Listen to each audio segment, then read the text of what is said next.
Crooked cops bribe a judge to jail a black woman, not knowing she's a U.S. attorney with revenge. In a city simmering with secrets and whispers of corruption, an unassuming arrest triggers a chain reaction of twisted fate and unimaginable revenge. This is the story of Lena Hayes, a brilliant, relentless black attorney whose life is shattered in a single night when crooked cops bribe a judge to lock her away. Unbeknownst to them, Lena is no ordinary defendant. She's a U.S. attorney with a lifetime of victories against injustice, and now she has a personal score to settle. Prepare for explosive confrontations, shocking alliances, and the ultimate reckoning. The stage is set for a battle between power and truth.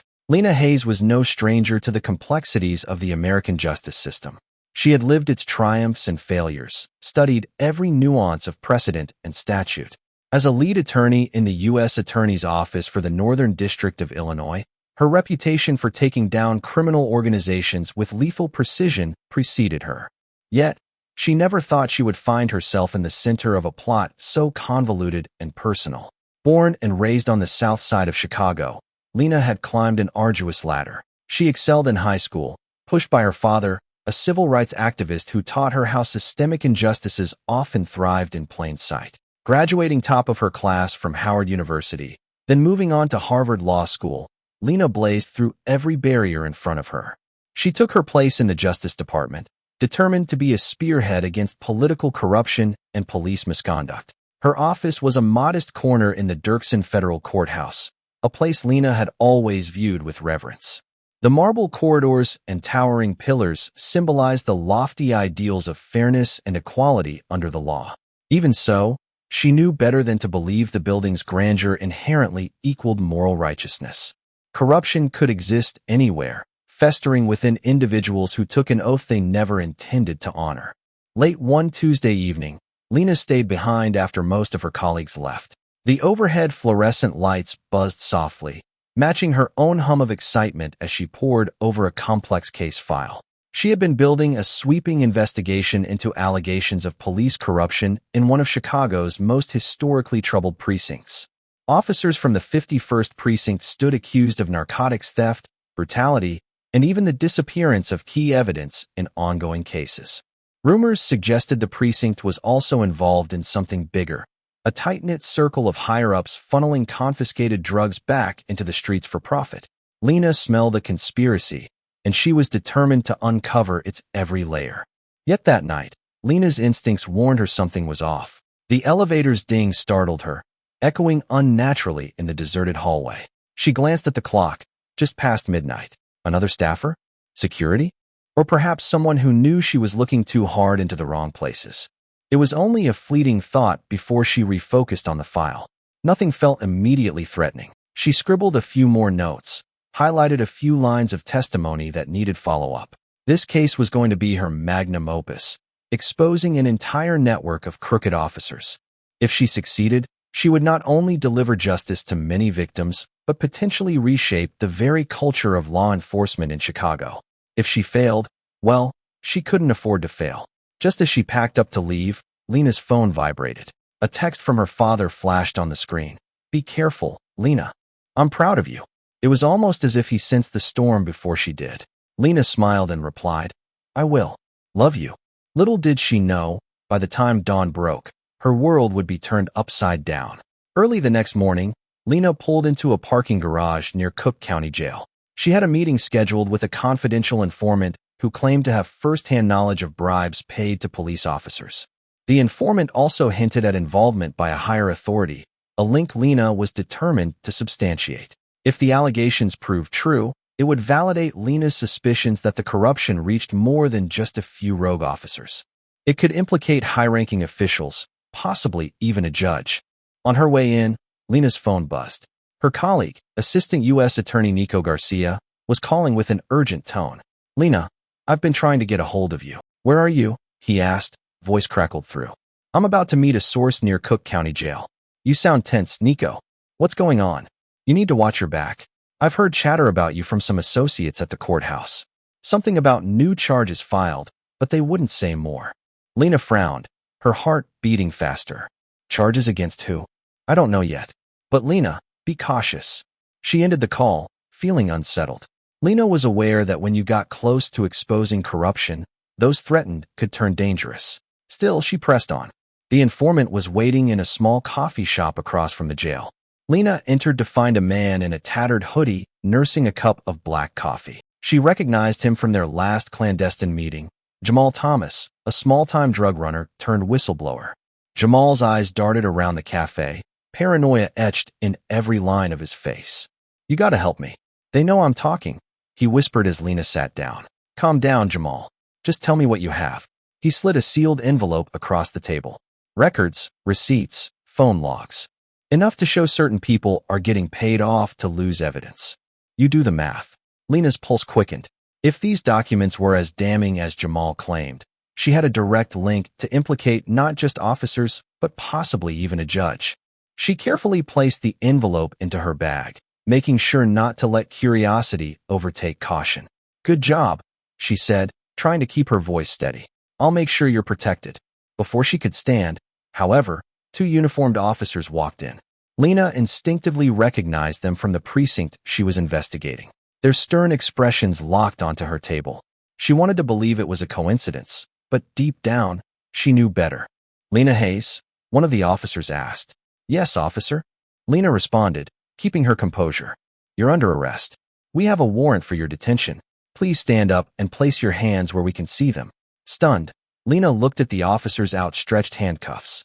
"What are the charges?" she demanded, her voice calm but laced with underlying outrage. "Possession of narcotics with intent to distribute," the officer said, his lips curling into a slight smirk. "That's ridiculous," Lena hissed. "Check my bag if you want. There are no drugs." The second officer unzipped Lena's briefcase with practiced nonchalance. Instead of the envelope Jamal had given her, he pulled out a small clear bag of white powder. Lena's jaw dropped. She realized with horror that someone had planted it while she was distracted. Jamal looked as shocked as she was. So, this was bigger than a single officer or a single moment. The setup had begun. "Lena Hayes, you have the right to remain silent." The officer's voice droned on as he read her Miranda rights. People in the cafe watched with a mixture of confusion and quiet fascination. Lena's face burned with indignation, but she forced herself to remain stoic. She knew better than to resist, to give them any reason to apply force. As they let her out in handcuffs, Lena couldn't help but feel an unsettling chill. This wasn't just about discrediting her, it was about burying her. She glanced back at Jamal, who looked terrified, but she could do nothing for him at this moment. All she could think was, "I won't go down without a fight." Behind the tinted windows of a police cruiser, Lena felt her anger rising. She kept silent, though her mind raced with strategies. She was intimately familiar with the criminal justice process, but only as an enforcer of the law, never its victim. Now she was living a terrifying reality. When the cruiser pulled into the station, Lena was unceremoniously marched inside. The fluorescent lights overhead illuminated the faces of smirking officers. Each step, each glance from her captors told her this was a tight-knit operation. She was fingerprinted, photographed, and placed in a cold, cramped holding cell. The stench of old sweat and hopelessness clung to the walls. Lena's phone and belongings were confiscated. She felt vulnerable, not just for herself, but for the safety of everyone connected to her investigation. Her personal communications, her laptop, everything was at risk. She had always known that being on the trail of powerful criminals came with risks, but she had never expected to be blindsided to this degree. Hours passed in the holding cell with no explanation. Lena tried to recall every detail of the short time leading up to her arrest. The text from Nico, the meeting with Jamal, the police officer's abrupt arrival, and the planted drugs. It all smacked of orchestration. She tapped her foot restlessly against the concrete floor, forcing herself to remain calm. Eventually, the cell door slid open, and a uniformed officer gestured for her to follow. She was led down a hallway to a small interrogation room. Inside waited two men she recognized, Detective Mark Finley and Detective Roger Blake from the 51st Precinct. She had seen them in photos while investigating corruption. They were rumored to be ringleaders. This meeting was no coincidence. Lena took a seat at the lone metal table, her shackled wrists clinking against the surface. Detective Finley started. "Ms. Hayes, or should I say, Counselor? We have reason to believe you've been involved in trafficking narcotics." A search of your belongings turned up a sizable amount of cocaine. She held his gaze. And why would a U.S. attorney be stupid enough to carry narcotics, Detective Finley? He smirked. You tell us. People do desperate things for money. Blake leaned in, tapping a pen against the table. We have eyewitnesses placing you at multiple drug exchanges around the city. Plus, the judge who signed the warrant had enough probable cause to believe you're a flight risk. Lena's eyes narrowed. A judge had already signed a warrant? This was moving faster than any normal case, and with a suspicious air of precision. She needed to keep them talking. Which judge? She asked, feigning indifference. Judge David Vance, Finley replied, his satisfaction evident in the slow grin that crossed his face. Lena's stomach tightened. Judge Vance had a reputation for being extremely tough on crime, handing out maximum sentences for even minor offenses. Rumors swirled that Vance was partial to bribes. Lena had never found concrete evidence of his corruption until now. Finley continued, You'll be held overnight for arraignment tomorrow. I'd suggest you find yourself a good lawyer, Ms. Hayes. She leaned forward, shackles rattling. I am a lawyer, and you two are making the biggest mistake of your careers. I will prove this was a setup. Blake chuckled. And how will you do that from behind bars? Their contempt was evident. To them, she was a nuisance, an ambitious attorney who poked her nose where it didn't belong. As they escorted her out, Lena's thoughts turned to the people who could help her. She needed to contact Nico Garcia or her boss at the U.S. Attorney's office. But with her phone confiscated and the entire operation seemingly compromised, Lena realized she might be on her own for the time being. They led her through a maze of corridors until she arrived at a dingy cell. This wasn't just a holding area anymore. This was a place where detainees often spent days, weeks. The door clanged shut behind her. She was locked in, but her spirit remained fiercely unbroken. As Lena sank onto the narrow cot, she steeled herself. She had faced worse odds in the courtroom. This time, the stakes were life-altering, not just for her, but for everyone who believed in her mission. She would find a way out. And when she did, she promised herself, the entire house of cards Judge Vance, Finley, Blake, and everyone else in their crooked circle would come crashing down. Morning arrived with the echoes of clanging metal doors and the buzz of glaring fluorescent lights. Lena barely slept. Anxiety gnawed at her, but a defiant fire fueled her determination. She was scheduled to appear for arraignment that afternoon. If the system worked the way it was supposed to, the bail hearing would be straightforward. She could leverage her impeccable record and position to walk out. Yet, she couldn't shake the fear that something else was in motion. When a guard finally escorted her to the courthouse, Lena felt the stares and whispers from other officers. She held her head high, refusing to be humiliated. She was Lena Hayes, one of the top prosecutors in Chicago. This entire situation felt surreal, but she had to treat it with the same gravity she would any high-stakes case. Outside the courtroom, she spotted Nico Garcia pacing anxiously, dressed in a crisp suit. He rushed over the moment he caught sight of her. Lena, thank God. Are you okay? He whispered, his face creased with worry. I've been better, she replied, but I'm managing. Nico, they planted drugs on me. Someone set me up. He nodded, glancing around to ensure no one overheard. I've spent the night trying to figure out what's going on. Rumor has it Judge Vance is involved, and it's not just him. There are bigger names being whispered, a chain of dirty cops, and possibly a local politician. Lena frowned. What about our boss? The U.S. attorney? Has he weighed in? Nico's expression darkened. He's out of town on a conference, and from what I can gather, his second-in-command is advising we stay out of it. Stay out of it? Lena repeated, feeling her stomach twist. So they're just going to let me rot here? I think they're worried about the political fallout. Vance has connections. The optics are messy. Before Lena could respond, her name was called. She was ushered into the courtroom, an all-too-familiar setting, but today she stood in the defendant's place. The presiding judge, to her surprise, was not the usual rotation. Instead, it was Judge David Vance himself, stepping in for what Lena suspected was a stage performance. She scanned the room. There were a handful of reporters, likely tipped off about the scandalous arrest of a U.S. attorney. The prosecutor for the state, a woman named Clara Diaz, sat with a stoic face, flipping through papers in a file. Lena didn't know Diaz well, but had heard she was tenacious. The bail hearing was brief. Vance's gaze was cold, dispassionate. The prosecutor argued Lena was a flight risk, a high-level attorney with resources and international ties. Lena wanted to laugh. Her only international ties were professional conferences she had attended. Yet the judge appeared to consider it seriously, nodding along. When it was Lena's turn to speak, she laid out her credentials and ties to the community. She had no criminal history. She was an officer of the court. But the moment she locked eyes with Judge Vance, she sensed a sealed fate. "I find the defendant to be a potential risk," Vance declared, ignoring every logical point she made. "Bail is hereby denied.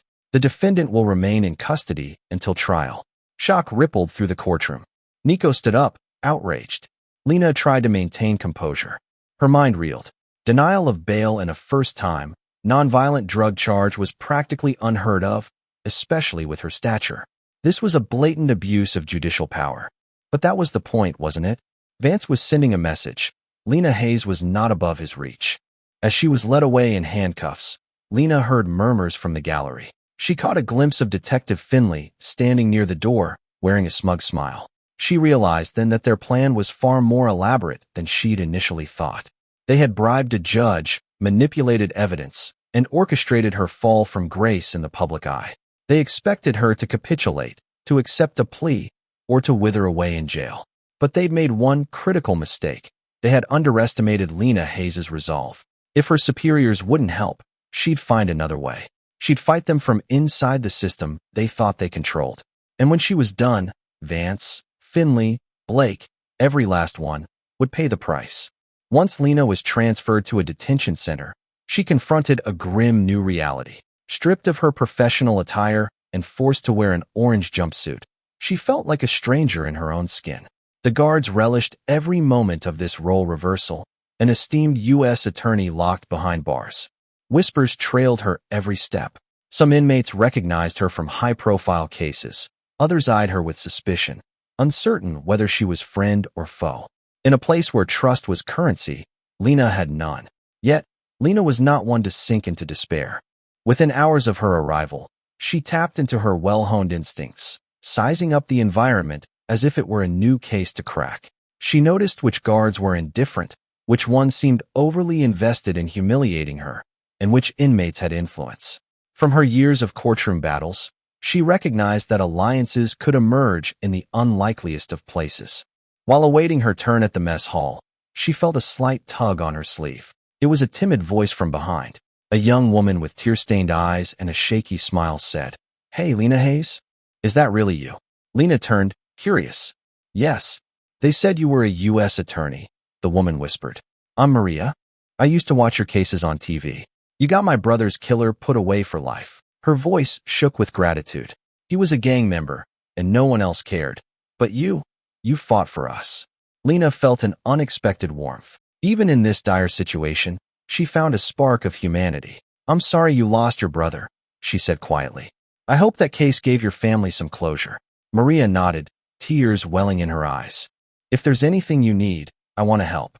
That evening, Lena learned that Maria had some measure of respect among certain detainees, those who despised the street violence that had destroyed their neighborhoods. Maria whispered warnings to Lena about inmates who might give information to the crooked guards. She pointed out that Lena's situation was already known, and some might want to curry favor by feeding falsehoods about Lena's actions behind bars. In the following days, Lena's presence in the detention center sparked a silent tension. Some inmates were thrilled to see a rich attorney brought down. Others feared Lena because of her connections to law enforcement. But a small group, led by Maria, seemed surprisingly protective. Their reasons varied. Some had been wrongfully convicted and believed Lena stood for justice. Others simply admired her unyielding spirit. Meanwhile, Lena concocted a plan to gather evidence from behind bars.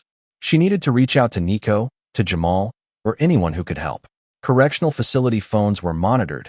Mail was censored. She had to be clever. She took careful notes, memorizing every suspicious detail and conversation, saving it for the day she could present her case to an honest judge or to the media. One evening, Maria approached her in the communal area. "I know a guard, Helen Davis. She's not like the others. She hates the corruption here. Maybe she can pass a message for you." Lena's eyes lit up with cautious hope. "Is she trustworthy?" Maria nodded. "I think so. But be careful. They're watching you closely." In the gloom of fluorescent lights, Lena recognized this might be her best shot.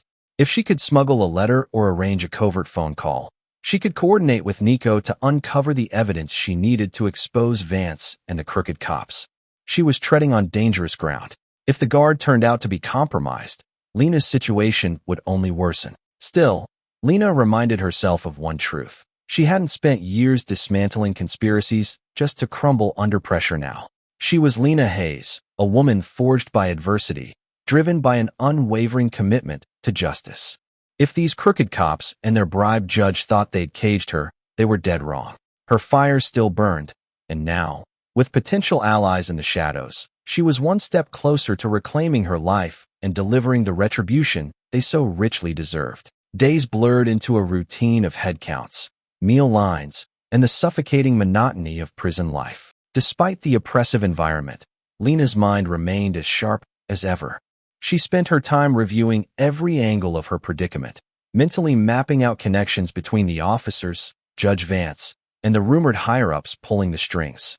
Meanwhile, Maria managed to confirm that guard Helen Davis was indeed sympathetic. Davis was an older woman with a professional demeanor, and although she rarely spoke, Lena caught a kindness in her eyes. Late one evening, as Davis supervised Lena cleaning the corridor, she cleared her throat softly. "Ms. Hayes," Davis began, glancing around to ensure no one else was within earshot. "I hear you might need some help." Lena turned off the mop faucet, studying the guard carefully. "I do, but I don't want to put you in a compromising position." Davis shook her head. "I've worked here too long. I've seen innocent people get swallowed by this place. If you're telling the truth about your situation, and I believe you are, I'll do what I can." "Thank you," Lena said quietly. "If you can help me get a message to someone on the outside, Nico Garcia, an assistant U.S. attorney, I can coordinate how to prove my innocence." Davis nodded. "Write it down. Keep it short. I'll find a way to get it out." Lena felt a surge of relief wash over her. That night, she composed a short letter using coded language so that if it were intercepted, it wouldn't immediately implicate Davis. She wrote that she needed to confirm the file from JT was secure and that she suspected the involvement of DV at the highest level. In Lena's mind, JT was Jamal Thomas and DV was David Vance. Anyone reading it without context might think it was just an administrative inquiry, but Nico would understand. Elsewhere, beyond the prison walls, Detectives Finley and Blake were reveling in their victory. They boasted among trusted colleagues about having taken down Lena Hayes. What they didn't realize was that Lena's investigation wasn't solely reliant on her physical freedom. She had laid the groundwork for months, sharing partial findings with Nico Garcia, who was determined to continue the probe from the outside. Unbeknownst to Lena, Nico had managed to track down Jamal Thomas, who had gone underground after Lena's arrest. Jamal was terrified, convinced that every move was being watched. Still, he handed Nico another batch of records and phone logs implicating not only local officers, but also pointing a finger at Judge Vance's bank transactions. Huge sums of money had been routed through shell companies, all traced back to Vance's personal accounts. Nico marveled at the complexity, realizing that Lena had been on the right track all along. But the deeper Nico dug, the more danger he seemed to invite. One night, he received a cryptic threat. An envelope slid under his apartment door with a single bullet inside. Undeterred, Nico pressed on, albeit with added caution. He knew Lena would do the same for him. Their bond ran deeper than just colleagues. They were two warriors in a crusade against corruption. Meanwhile, Lena continued to navigate the treacherous waters inside. Through hushed conversation and coded notes, she uncovered new details. Officers from the 51st Precinct had systematically framed multiple individuals, pushing through convictions with Vance's cooperation. The scheme netted them promotions, bribe money, and the sense of untouchability that only entrenched power can breed. When Lena received a secret note back from Nico via Guard Davis, she read it feverishly in her cell. The scrolled lines informed her of the progress on the outside. Nico mentioned the shell companies, the bullet threat, and the critical need for Lena's direct testimony. But Lena was trapped, facing a trial date set by a judge who was part of the conspiracy. Lena's heart pounded as she realized the scale of what they were unraveling. The heads of this corrupt hydra were more numerous than she first thought. Yet a new wave of determination washed over her. They wanted her scared and isolated. Instead, she felt fueled by the injustice. She folded the note and tucked it into her jumpsuit, a small spark of hope igniting her eyes. With allies both inside and outside, Lena Hayes was not beaten. She was planning her counterattack. Every corrupt official who conspired to silence her had just set the stage for a larger, more explosive revelation, and Lena was prepared to make sure they tasted the consequences of their betrayal. Weeks crawled by, and Lena's trial date loomed nearer. Judge Vance had expedited the process, presumably to keep her from gathering the exculpatory evidence she needed. But Lena and Nico were not idle. Despite her incarceration, Lena prepared her defense meticulously, conferring through coded notes and brief visits with the court-appointed defense attorney who, fortunately for Lena, seemed willing to let her call the shots. On the day of the preliminary hearing, Lena was escorted back to the familiar corridors of the Dirksen Federal Courthouse. She could feel the adrenaline surging through her. Vance presided over the hearing, wearing a dispassionate mask of authority. The state's evidence seemed overwhelming on paper: planted drugs, eyewitness accounts, bank records indicating unusual deposits to Lena's account, which she knew were fabricated. It was a mountain of lies skillfully orchestrated by the corrupt network. But Lena had a trump card. During cross-examination, her court-appointed attorney called Nico Garcia as a witness. Judge Vance visibly bristled at the mention of Nico's name. Lena smirked inwardly, recognizing the cracks forming in Vance's stoic facade. Nico took the stand and, under questioning, began to detail the ongoing investigation into corruption at the 51st Precinct. He spoke carefully, ensuring he remained within the confines of permissible testimony. With each sentence, he painted a picture of Lena's actual role, a prosecutor dedicated to uncovering police misconduct. The pivot came when he revealed he had acquired specific documents from a confidential source, documents Lena had been gathering for months. Vance's eyes narrowed. "This is irrelevant to the drug charges against MS. Hayes," he snapped. Nico responded calmly. "On the contrary, Your Honor, this goes to the heart of why MS. Hayes has been framed. These officers had a motive to silence her." Vance's gavel struck the bench with force. "You will confine yourself to relevant testimony or be held in contempt." Tension escalated as whispers spread through the courtroom gallery. Journalists jotted down notes with heightened interest. Nico risked contempt charges, but Lena knew he had to push the envelope to get enough of the truth on the record. In a decisive moment, Lena's attorney presented a motion to compel the discovery of phone records from Detective Finley and Detective Blake. Vance predictably moved to block it, claiming it was a fishing expedition. However, Lena had anticipated this. She rose, shackled at the defense table, and politely requested the opportunity to speak. The judge hesitated, but the room's attention was fixed on Lena. "Your Honor," she began, carefully measuring her words. "As a U.S. attorney with experience in these matters, I'm aware that exculpatory evidence must be disclosed under Brady v. Maryland. To deny me access to these phone records is a violation of due process, especially if they contain communications that could prove I was set up." The mention of a well-known Supreme Court precedent hung in the air. Vance's jaw tightened. He couldn't outright deny a fundamental principle of law without drawing suspicion. After a tense pause, he relented, albeit begrudgingly, allowing a limited portion of the phone records to be examined by an independent party to determine their relevance. A flicker of hope rippled through Lena's team. This was the crack they needed, and Lena suspected the phone records would reveal Finley and Blake orchestrating the framing.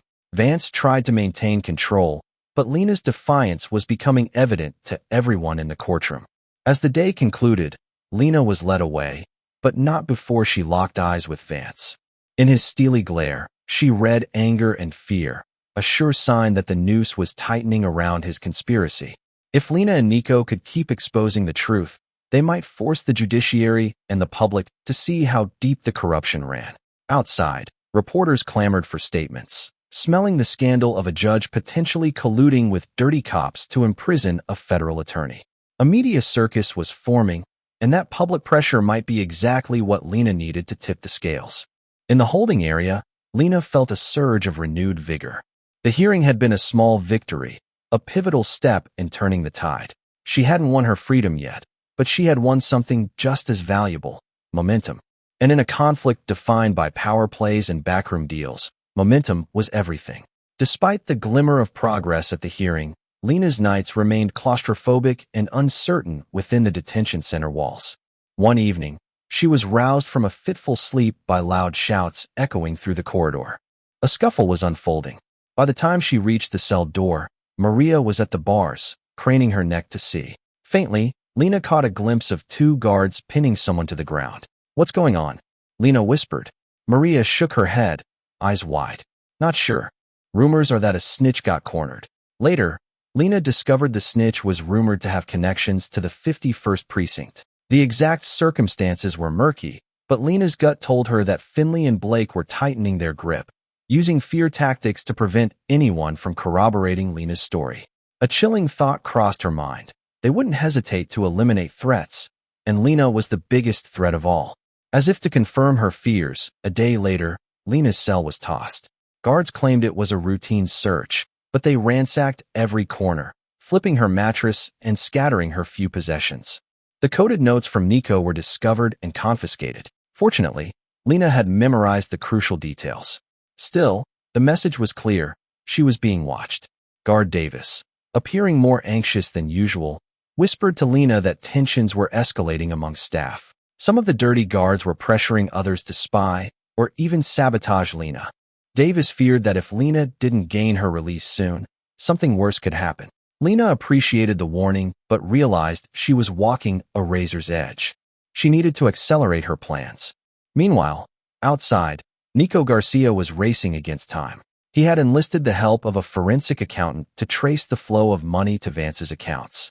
The deeper they dug, the more staggering the sums involved. It wasn't just local officers. It seemed a major narcotics distributor had struck a deal with high-level officials, funneling bribes to ensure their criminal empire remained untouched. Lena's investigation had threatened to expose the entire operation, hence the swift move to silence her. Nico was also in communication with Lena's father, the civil rights activist who had taught her to fight injustice in all its forms. Over coffee in a quiet diner, Nico laid out the evidence they'd gathered so far. The older man listened intently, fists clenching. He promised to rally community leaders to hold protests and press conferences demanding Lena's release. If the legal system was compromised, public outrage might be their last recourse.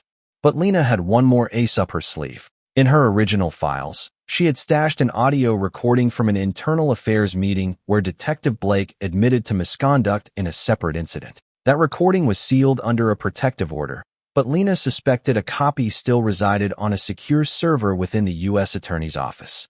If she could authenticate it, it would cast serious doubt on the detective's integrity, further weakening the charges against her. Time was running short, though.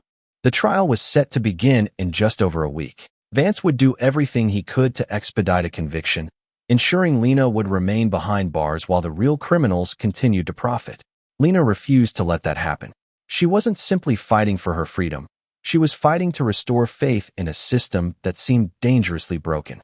In a late-night moment of introspection, she recalled her father's mantra.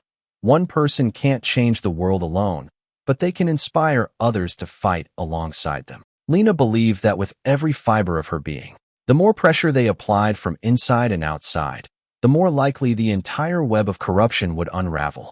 She vowed to herself that she would see this through, no matter the cost. And with that resolve burning bright, Lena closed her eyes, bracing herself for the greatest legal and moral battle of her life. The morning of Lena's trial arrived faster than she'd anticipated. Dressed again in a modest suit provided by her defense attorney, far from the tailored outfits she once wore with pride, she stood outside the courtroom, flanked by armed guards. The tension was palpable, crackling in the air like static before a thunderstorm.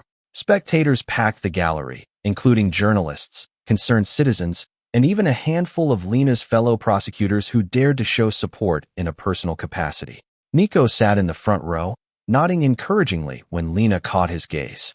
Maria's brother and father were nowhere to be seen. Family members were restricted from traveling far, but Lena guessed her father might be organizing protests or speaking on the courthouse steps.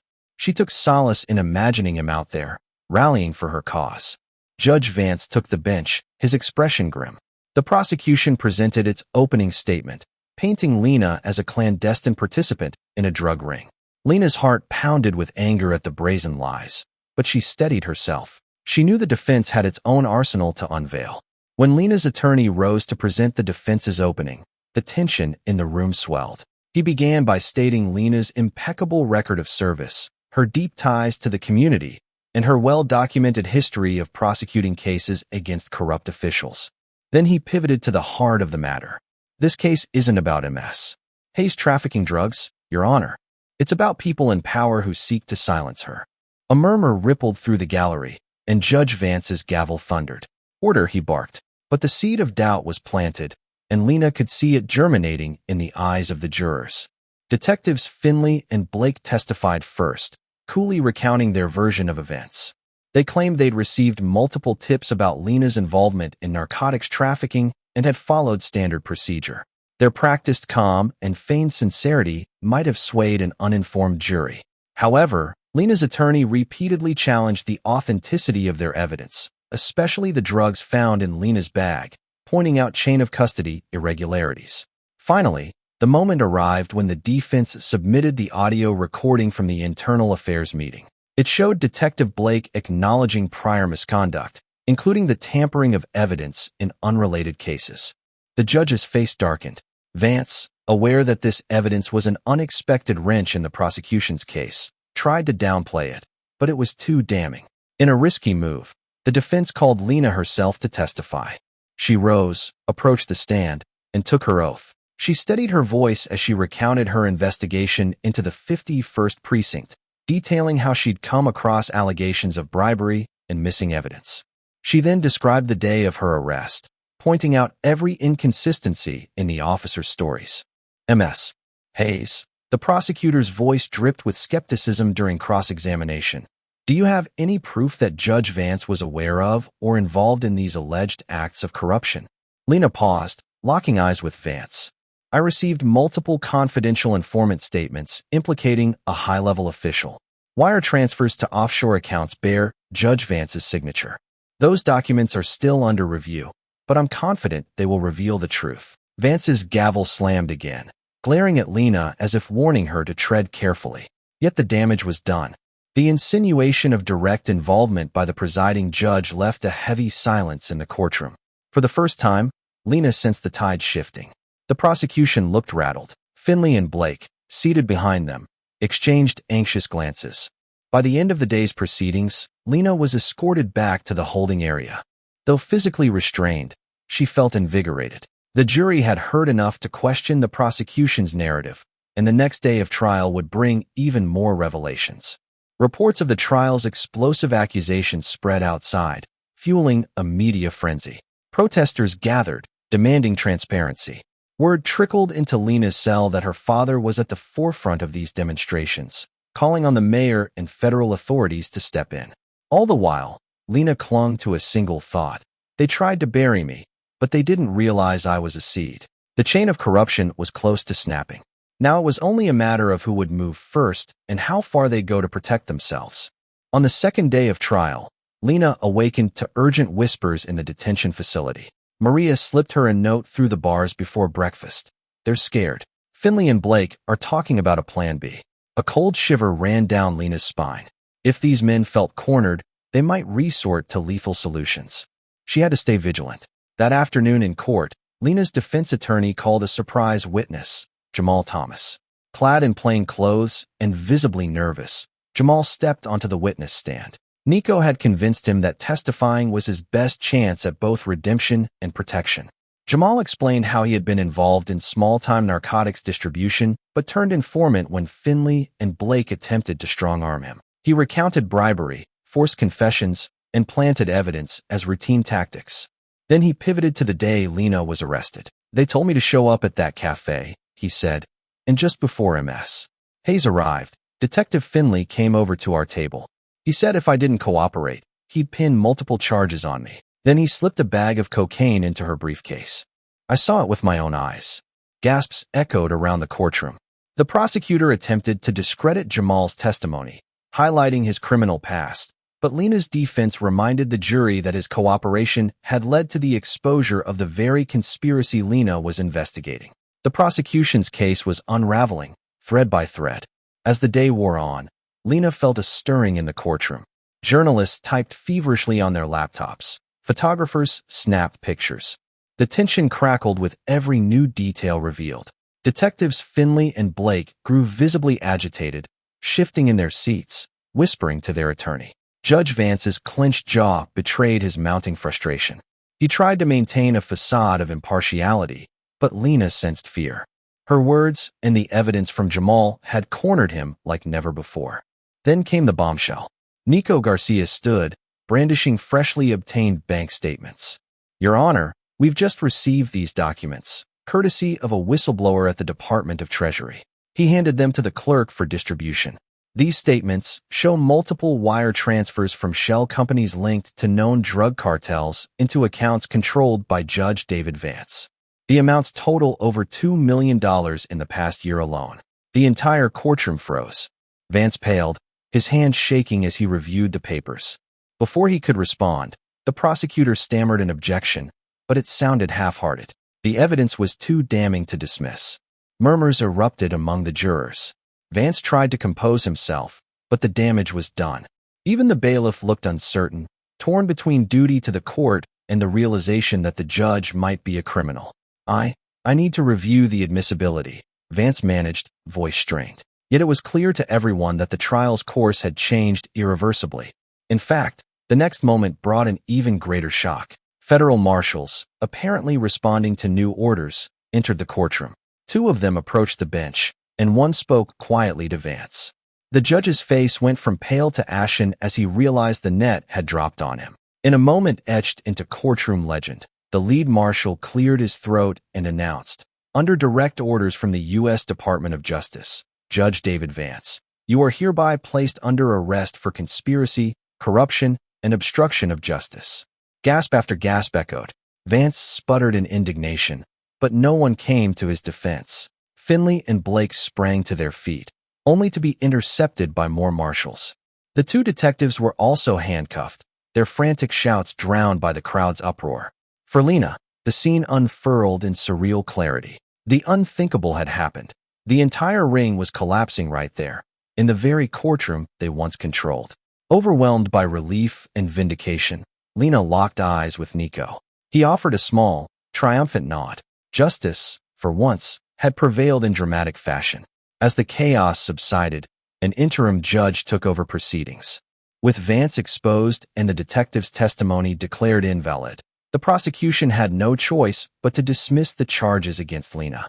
Cheers erupted among those in the gallery who believed in her innocence. Cameras flashed, capturing Lena's expression, a potent mix of exhaustion, relief, and unwavering resolve. She stepped out of the defendant's box, free at last, escorted not by armed guards, but by supportive hands on her shoulders.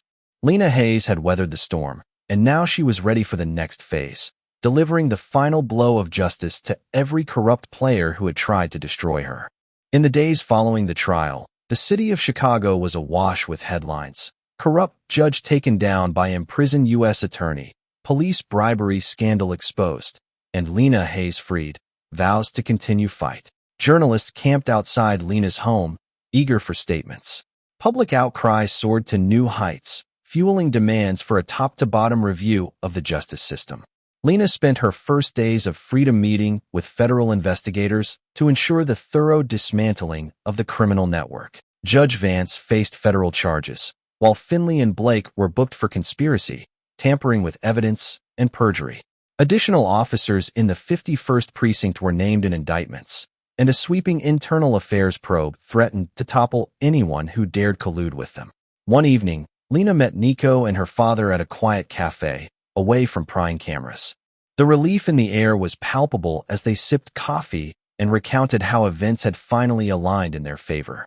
"It was that last batch of bank statements that sealed the deal," Nico said, grinning. "We got lucky with that Treasury whistleblower." Lena nodded.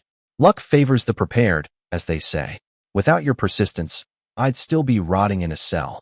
Lena's father placed his hand over hers. "You've made me so proud, Lena. But you also taught this city a lesson. It can't hide its corruption behind robes and badges." She squeezed his hand, her voice soft with emotion. "I learned from the best, Dad." Despite the elation, Lena couldn't ignore the lingering trauma. The nights in jail, the betrayal by people who had sworn to uphold the law. It weighed heavily on her soul. She found solace in thinking of Maria and Guard Davis, whose small acts of support had illuminated her darkest days. Lena planned to find a way to repay them, maybe by petitioning for Maria's case to be reopened if there were grounds to reduce her sentence. As for Davis, Lena intended to ensure her bravery didn't go unnoticed. Soon after, Lena was summoned to a press conference at the Dirksen Federal Courthouse. Flanked by local and national media, Lena stepped up to the podium. Lights flashed, microphones jutted forward. She cleared her throat, scanning the crowd of cameras and faces, a far cry from the last time she was in this building under duress. "Thank you for being here," she began. "A few weeks ago, I was arrested on false charges. Today, we've exposed a major corruption ring involving police officers and a sitting judge. Our work isn't done. We owe it to the city of Chicago and to every American who believes in justice to continue rooting out misconduct wherever it hides. I may have survived this ordeal, but there are many who still need their voices heard. Let's make sure we don't stop until the entire system is accountable." Applause thundered. Reporters shouted follow-up questions. Lena felt a deep sense of validation, knowing her words resonated beyond mere headlines. Still, she was mindful that public attention could be fickle. Sustained change required sustained effort. As the press conference ended, Lena's phone buzzed. An unknown number. She answered cautiously, her heart jolting when she recognized the voice on the other end. "Attorney Hayes? You don't know me, but I work in the mayor's office. I have some important information to share about our police budget allocations." Lena smiled grimly. The fight was far from over. More cracks were forming in the once impenetrable fortress of corruption. She was ready. She had not just survived the system's attempt to break her. She had emerged stronger, more resolved. And Lena Hayes never walked away from a battle for justice. Months later, the aftermath of Lena's trial continued to reverberate. Judge David Vance and several high-profile officers from the 51st Precinct awaited trial for their crimes. A new wave of reforms swept through Chicago's law enforcement policies, spurred by the public outcry Lena's case had ignited. Congressional hearings beckoned, shining a spotlight on systemic issues of police accountability. Lena found herself busier than ever. She'd been offered a promotion to spearhead a specialized task force against organized police corruption. Though the scars of her wrongful imprisonment ran deep, Lena felt a sense of purpose that surpassed any she'd known before. One crisp autumn day, Lena decided to revisit Cook County Jail, the place that once confined her. She had arranged a meeting with Maria, who was set to appear before a review board to re-examine her case. Lena walked through the all-too-familiar hallways, ignoring the claustrophobic echoes of her past. This time, she wasn't a prisoner but a messenger of hope. Maria stepped into the visitation room, nervously smoothing her hair. When she spotted Lena, a broad smile lit her face. "They're really looking at my case again," Maria said, voice trembling with excitement. "Thank you for everything." Lena squeezed Maria's hand through the plexiglass. "You helped me when I was at my lowest. This is the least I can do." Outside, Lena found Guard Davis waiting by the exit, her eyes shining with gratitude. Lena informed her that a formal commendation had been submitted on Davis's behalf, recognizing her integrity. Davis had tears in her eyes as she thanked Lena, who simply replied, "No, thank you. You risked a lot to do the right thing." As Lena stepped out into the chilly afternoon, she felt the sun on her face, a symbol of the unbridled freedom she'd nearly lost. She inhaled the air deeply and pulled her coat tighter around her shoulders. The city stretched out before her, as complex and conflicted as ever, a place of both heartbreak and hope. The next week, Lena stood in front of cameras once more, this time alongside federal officials who lauded the new anti-corruption measures. During the Q&A, a reporter asked a pointed question, "Ms.